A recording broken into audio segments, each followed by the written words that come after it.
हूं संदीप, वही संदीप जो कभी मशहूर फोटोग्राफर था। मेरा कैमरा हर चेहरे, हर पल को कैद कर लेता था। लेकिन आज देखो ना, मैं खुद इन लोहे की जंजीरों में कैद हूं। ये बिजली की कुर्सी मेरी हड्डियां कांपने पर मजबूर कर रही है। आप सोच रहे होंगे ये सब मेरे साथ क्यों? क्यों ये सफेद कोट वाले मेरी चीखों को नोटबुक में लिख रहे हैं जैसे मैं कोई गुनहगार हूं? क्यों ये ठंडी सुइयां मेरी नसों को चीर रही हैं और मेरी आवाज बस गूंज बनकर रह गई है? ये सब मेरी एक गलती की सजा है। हमारी पुरखों की उस पुरानी हवेली में एक आईना था, और उसका राज, क्या तुम सचमुच वो राज जानना चाहते हो? तो सुनो। मैं संदीप, मेरा भी एक खुशहाल परिवार है, एक बीवी बच्चे के साथ, हमारी खानदानी हवेली का आखिरी वारिस। कोई कहता है ये श्राप है, कोई कहता है जिंदगी का आखिरी मौका। मैं तो बस उस पुरानी हवेली को बेचने अपने गांव लौटा था। मैं एक फोटोग्राफर हूं। मैं सोचा आखिरी बार इस हवेली की यादों को अपने कैमरे में कैद कर लूं। रात के 10 बज चुके थे। बारिश की बूंदें जोर जोर से टपक रही थीं और आसमान गरज रहा था, जैसे कोई चेतावनी दे रहा हो। हवेली के दरवाजे तक पहुंचा तो सन्नाटा। न इंसान, न जानवर, न चमगादर की फड़फड़ाहट, न सांप की सिसकार, न बिच्छू की रेंगने की आहट। यहां तक कि परिंदों के घोंसले भी गायब। हर कमरे में बस एक ठंडा भारी सन्नाटा। बाहर बादल चीख रहे थे, पर हवेली के भीतर जैसे समय रुक गया हो। अरे संदीप, तू भी ना। डरने की क्या बात, बस पुरानी हवेली है, कुछ तस्वीरें ले और निकल ले। मैंने कैमरा निकाला। दीवारों की नक्काशी, धूल से सनी छत, टूटी फूटी खिड़कियां, सब कुछ कैमरे में कैद करने लगा। तभी कैमरे की फ्लैश चमकी और ऐसा लगा जैसे सामने से किसी ने मेरी तस्वीर खींच ली। मेरे रोंगटे खड़े हो गए। कौन है वहां? टॉर्च की रोशनी अंधेरे में डाली। कुछ नहीं, बस कोने में धूल से ढका एक पुराना आईना। उसकी सतह पर मेरी फ्लैश की रोशनी चमकी थी, उसकी का रिफ्लेक्शन आ रहा था। बस ये शीशा? इतना डर गया मैं? संदीप, तू भी ना। आईना भारी लग रहा था, पर जब उठाया तो हैरान कर देने वाला हल्का, जैसे कोई खोखला शीशा हो। मैं उसे उठाकर दरवाजे की ओर बढ़ा, लेकिन हर कदम के साथ मेरे पैर भारी होते जा रहे थे। तभी पीछे से एक जोरदार धड़ाम, जैसे कोई भारी चीज जमीन पर गिरी हो। ये क्या था? मैं जल्दी जल्दी गाड़ी तक पहुंचा। आईना डिक्की में रखा तो जैसे कोई बोझ हटा। सांस में सुकून आया। लेकिन जैसे ही गाड़ी स्टार्ट की और होटल की ओर निकल पड़ा। गाड़ी को होटल की पार्किंग में रोका। रात का सन्नाटा, सिर्फ बारिश की हल्की सी बूंदें। मैंने डिक्की खोली और उस आईने को बाहर निकाला। उसका ठंडा शीशा मेरे हाथों में जैसे सांस ले रहा हो। तभी गाड़ी के तीनों दरवाजे अपने आप खुल गए। फिर धीरे धीरे वो अपने आप बंद हुए। लेकिन मैंने तो बटन दबाया ही नहीं। फिर भी गाड़ी कैसे लॉक हो गई? अरे ये क्या था? शायद गाड़ी का सिस्टम खराब हो गया। हां, बस यही बात है, टेक्नोलॉजी की गड़बड़ी। कुछ और तो हो ही नहीं सकता। लेकिन मेरे दिल में एक ठंडक सी दौड़ रही थी। मैंने आईना उठाया और लिफ्ट की ओर बढ़ा। लिफ्ट का बटन दबाया, दरवाजा खुला, मैं अंदर घुसा। जैसे ही लिफ्ट ऊपर जाने लगी, एक अजीब सी ठंडक मेरे चारों ओर फैलने लगी। मेरी सांसें भारी हो रही थीं। मुझे लगा मैं अकेला नहीं हूं। संदीप, तू पागल हो रहा है। ये बस थकान है, रात का वहम है। ये सब नॉर्मल है। लेकिन मेरे हाथ कांप रहे थे। जिंदगी में पहली बार मैंने ऊपर वाले का नाम लिया। हे भगवान, बस मुझे मेरे कमरे तक पहुंचा दे। लिफ्ट रुकी, मैं बाहर निकला,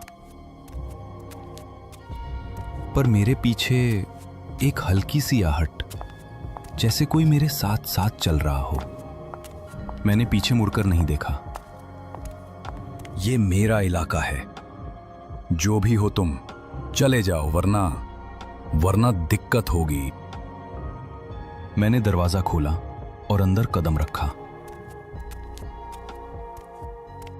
लेकिन जैसे ही मैंने आईना दीवार के पास रखा, कमरे की बत्ती टिमटिमाई और बुझ गई। ये क्या हो रहा है? ये नॉर्मल नहीं है। लेकिन शायद बस थका हुआ हूं, सो जाता हूं, सब ठीक हो जाएगा। और बिस्तर पर गिर पड़ा। बिस्तर पर लेटे लेटे मैंने फोन उठाया। मन बेचैन था, लेकिन घर की याद ने मुझे अपनी बीवी राधिका को फोन लगाने पर मजबूर किया। फोन की घंटी बजी और उसकी आवाज ने मुझे थोड़ा सुकून दिया। संदीप, तुम ठीक हो ना? हवेली का सौदा कैसा चल रहा है? हाँ राधिका, मैं ठीक हूँ। हवेली का काम कल देखते हैं। आज बहुत थक गया हूँ। ठीक है, लेकिन जल्दी निपटाओ। मुझे यहाँ अकेले डर लगता है। हाँ, मेरा बेटा, वो कैसा है? वो सो रहा है। चिंता मत करो, मैं उसका ख्याल रख रही हूँ। ठीक है राधिका, मैं थक गया हूँ। कल बात करते हैं। बेटे का ख्याल रखना। मैं जल्द लौट आऊंगा। ठीक है संदीप, लेकिन तुम कुछ परेशान लग रहे हो। सब ठीक है ना? हाँ, सब ठीक है। बस थकान है। सोने जा रहा हूँ। Good night. फोन रखा और मैंने आंखें बंद की।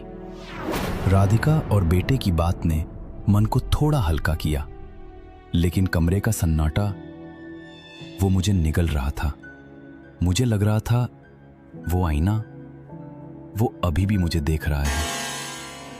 मैं बिस्तर पर लेटा, नींद की कोशिश कर रहा था, लेकिन घड़ी की टिक टिक मेरे कानों को चुभ रही थी।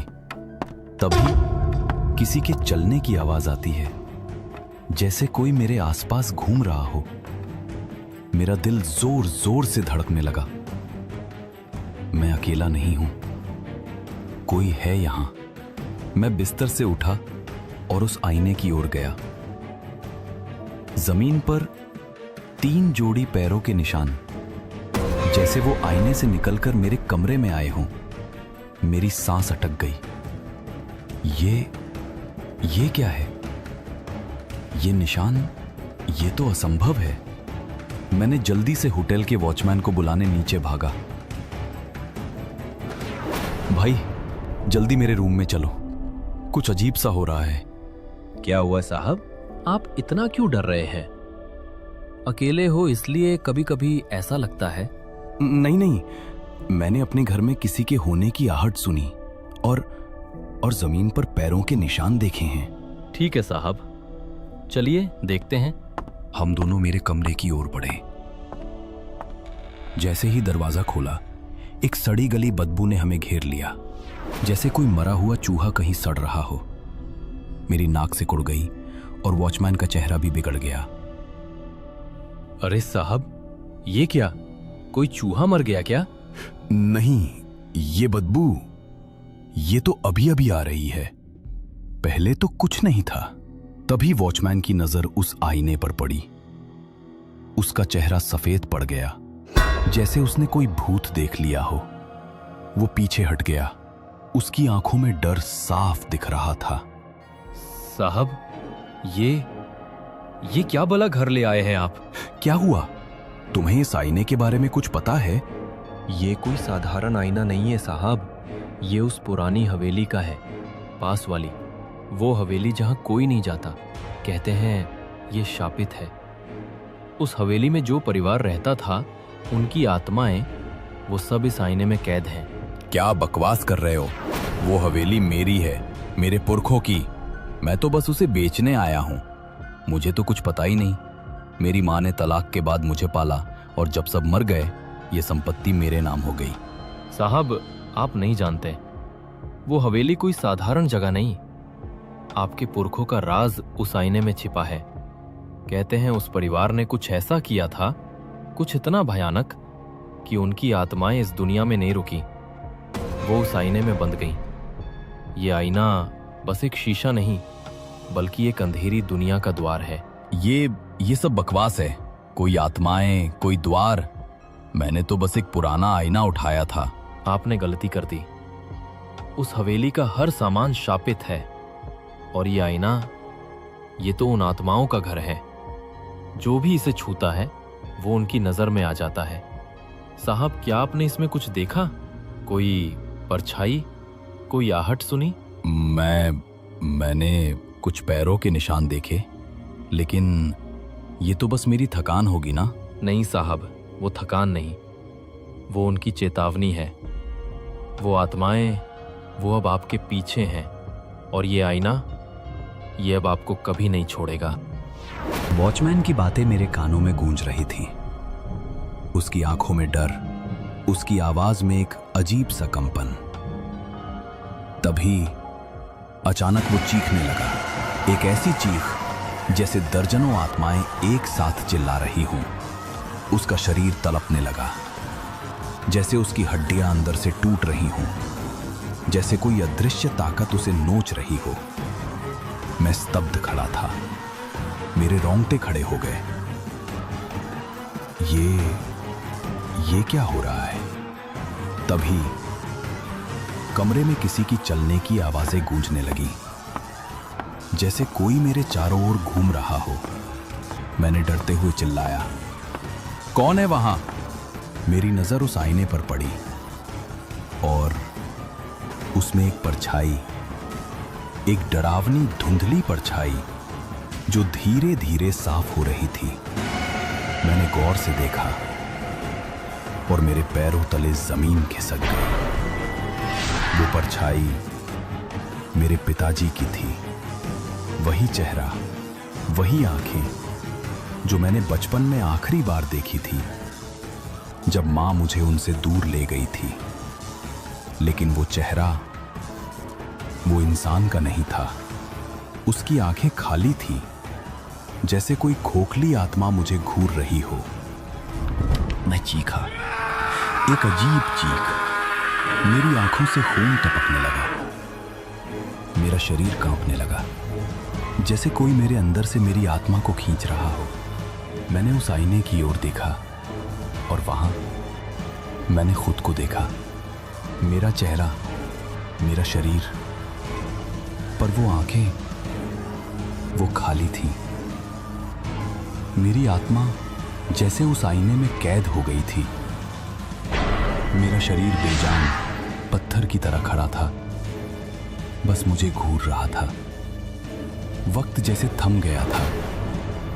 कमरे में सन्नाटा, सिर्फ उस सड़ी गली बदबू।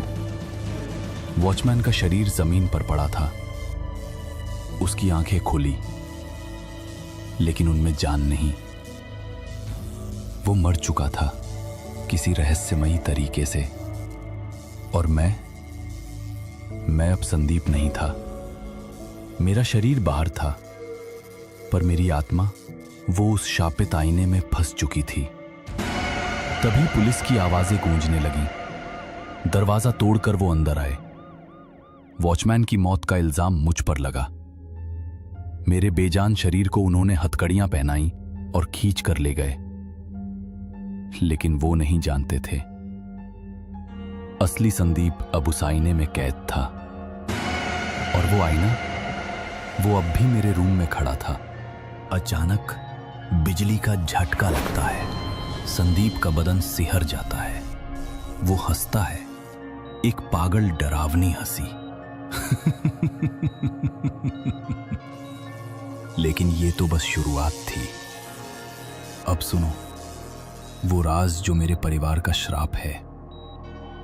मेरे पुरखों ने सालों पहले एक ऐसा पाप किया था, वो माफी के काबिल नहीं था।